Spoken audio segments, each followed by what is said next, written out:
So in this video, I have something good news for you guys. Finally, na-approve na po ako dito sa aking Tonic loan application. This is my second time po na mag-apply dito sa Tonic up. And I share ko sa inyo 3 months ago. Actually, magpo 4 months na nagkaroon ako ng attempt nga po na mag-apply dyan. And ang haba-haba ng application ko doon. But ang ending po is rejected naman ako. Well, of course, isi-share ko sa inyo paano ako nag-apply ulit dito. Paano ako naprubahan dito. Magkano yung interest rate niya. Paano mangutang dito sa lahat po yan step by step. Isi-share ko sa inyo, of course. Well, ito pa nga na. Papaunahan ko na rin kayo. Alam nyo ba na itong si Tonic is tumatawag pala siya bago tayo ma-aprubahan dito. Hindi ko inaasahan yan kasi hindi naman yun nangyari sa first loan application ko. Ang sabi nga nila, pahirapan daw ma-approve dito sa Tonic since wala akong activity sa app, wala akong deposit dito. And then, hindi naman tayo mga professional individual na para magkaroon talaga ng high eligibility para ma-aprubahan dito.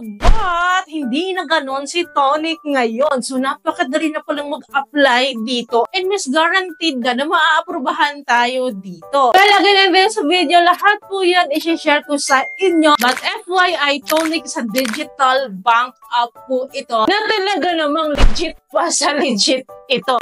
SEC registered, CIC accredited, and of course, regulated by the BS for the Bangko Sentral ng Pilipinas. Kaya wala tayong question sa legitimacy nito. Well, anyway, si Tonic Digital Bank App, meron po siyang tinatawag po na credit builder loan na pwede na po tayo mangutang after 20,000 pesos. So, ngayon ko lang ulit siya honestly na i-open tong app na to. And then, dahil matagal ko na nga siyang hindi na-open, so kailangan ko ulit mag-log in dito. So, I need to provide again my mobile phone number. And then, enter lang po natin yung OTP or verification code na sinend po sa mobile phone number natin. And then, after that, we need to undergo a selfie-verification. O, diba? Ang bongga ng app na to. Selfie-verification agad. Then, right after that, we need to create a new password. So, parang nag-a-apply ulit ako dito, guys, as a new user. Kasi ganito din po yung aking flow of application before. Anyways, create po tayo ng password. Then, right after that, pwede na daw po akong mag-log in dito. And then here po, I need to update my profiling here. So, para mag-a-apply ulit talaga ako dito, guys. I-click lang po natin tong update profile. So, I need to fill up po the basic information lang po na kailangan nila, like current employment status, name of the company, monthly income, tapos yung purpose of opening an account. So, here po, hindi ko po sinabi yung aking company name kasi wala naman akong company name. So, sabi ko na lang na none. Then, right after that, magda-direct ulit tayo sa dashboard po ni Tonic. So, anyway, si Tonic po pala ay may pa-virtual card tsaka debit card. Pero hindi ko naman siya need i-avail ngayon kasi ang gusto ko mag-apply ng loan dito. Makikita po natin dito sa baba nakalagay loan. So, i-click po natin yan and then dito po lalabas yung dalawang option niya, credit builder ba or shop installment loan. So, itong credit builder po na ito po yung pa-cash loan niya. Ito po yung shop installment loan niya po is ito po yung pa-product loan niya para mas malinaw sa inyo. Click ko lang po itong credit builder and then nakalagay agad-agad how much do you need. So, here po tayo po magde-decide kung magkano po yung loan amount. Yung bet po nating hiramin dito kasi after 20,000 pesos naman po siya. So, ang minimum niya po is 5,000 pesos. Pero ako hindi ko na siya isasagad ng 20,000 kasi ang bigat na nun. Mataas na yung loan amount na yun masyado. So, dito lang tayo sa minimum which is sa 5,000 kasi itatry lang naman. Then, click po natin to continue right after and then nandito na po agad yung monthly installment po natin. So, meron tayong 1,078.84 na monthly installment for 6 months to pay. So, wala siyang other long term 6 months to pay lang po. So, kinampit ko po siya at lumalabas po na 4.91% monthly interest rate. Which mababa na siya, guys. Pasok na rin siya sa atin. Well, nakalagay dito sa baba kung gusto na ba natin mag-add ng parang insurance nila ito na tinatawag na paying nga. So, ako hindi ko na siya i-grab. So, dito tayo sa proceed with an unprotected loan. Then, ito na nga daw po yung summary ng loan ko. So, 5,000 nga po yung offer or ni-loan ko po. Then, yung monthly payment niya. And then, 6 months to pay. Then, meron nga po akong monthly add-on rates po na 4.91%. Yung kinumpute ko nga po kanina. And then, ito po, may processing fee po siya na 500 pesos. A documentary stamp tax po na 19 pesos. So, ito mong dalawang ito is deducted na from the loan amount. Kaya hindi po siya buong matatanggap. Well, dahil ginabal ako dito, accept natin. So, after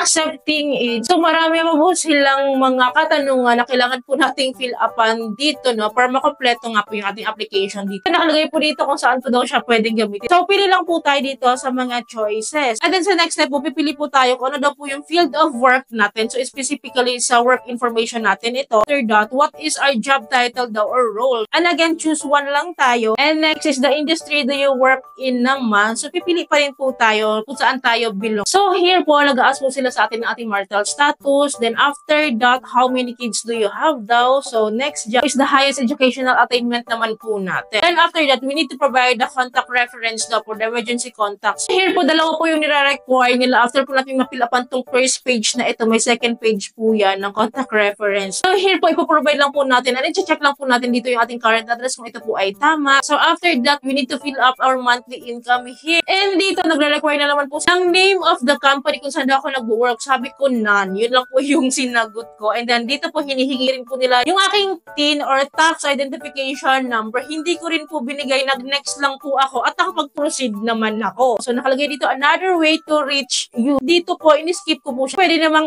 i-skip. And then, nakalagay dito, because we're clingy, we might call you on your registered mobile number or secondary number if you got one before we disburse your loan. So, keep your phone near. So, ito na nga po yung sinasabi ko sa inyo, guys. Akala ko hindi siya totoo. Pero totoo siya. So, later on, isi-share ko yan sa inyo. So, after that, we need to accept the terms and conditions, declare. And next po tayo, nakalagay dito, hold on, babe. Napaka-clingy nitong si Tonic. Napaka-harot. Kanina, love, sweetie, and then babe naman ngayon. And nakalagay po dito, thanks for completing those steps. If we're now processing your loan application, it won't take long. So, nagpunta ako sa dashboard. Yung loan application ko is in progress siya. And a few minutes din, guys, tumawag nga siya. Hindi ko siya pwedeng i-share sa inyo yung naging conversation namin. Kasi ang tinatanong niya lang din kung ano rin yung loan application na fill-upan ko kanina. Parang kina-confirm niya lang na ako ba talaga yung nag-fill up. And then, sabi niya, i-update niya na lang daw ako once doon na-approve daw yung loan ko. Since gabi po ako nag-apply dito, alam niyo ba, hindi po siya instant approval dito. Kasi by the next day pa po talaga nang email sa akin si Tonic na ako daw po ay approve. Which is tuwang-tuwa ako that time, guys. As in, grabe talaga ang saya ko na na-approve ako dito for the second time na nag-apply ako dito. And then agad-agad, binisit ko po yung aking Tonic app. Ay, nakita ko nga, you're approved! Grabe, napakapaniwala, guys. As in,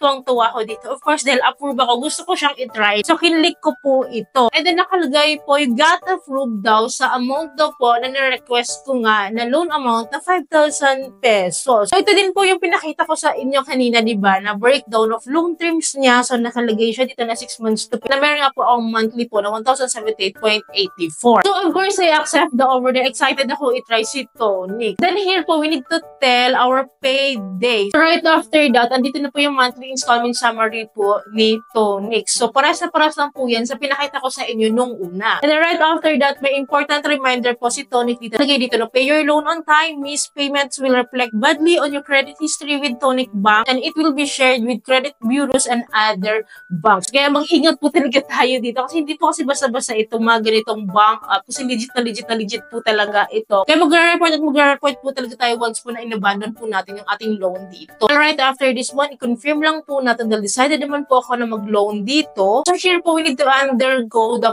signatories daw po. Kailangan na po ng signatories natin for ma-sealed na at kahit pa paano ma-deliver na or ma-receive na nga po natin yung ating loan offer. So we need to undergo to sign sa promissory note, disclosure statement, and amortization schedule. So click lang po natin itong sign promissory note. Dito po, pipirma lang po talaga tayo and submit po natin. And after that, itong disclosure statement naman po yung pipirmahan natin. Of course, kailangan na unawaan din po natin nakasaan dito bago po natin ito pirmahan. Well, dito nga po pala sa disclosure statement, dito na po yung mga breakdown of fiscal interest rates po yung loan amount. Yung amount po na ma-receive po, kailangan po talaga naiintindihan natin ito bago po tayo mag-sign dito. Like this one po, hindi ko po siya buong matatanggap dahil sa 5,000 pesos nga po, meron nga po silang binabawas po na processing fee or transaction fee na 500 pesos and then meron po silang binabawas na documentary stamps po na 20 pesos. Kaya itong 520 pesos na ito, i-deduct po ito sa 5,000 pesos kaya ma-receive po na lang po is 4,880. Since naiintindihan ko naman po yung aking disclosure statement, so sign lang po ako dito. Then right after after is kailangan ko din po i-review itong amortization schedule ko. Ito po yung loan terms ko, yung due dates ko, kung kailan pa ako magbabayad. And then after that, kapag naunawaan ko naman po ito, of course, kailangan ko mag-sign dito. Then right after that, agad-agad po, pumasok na rin talaga yung aking niloan sa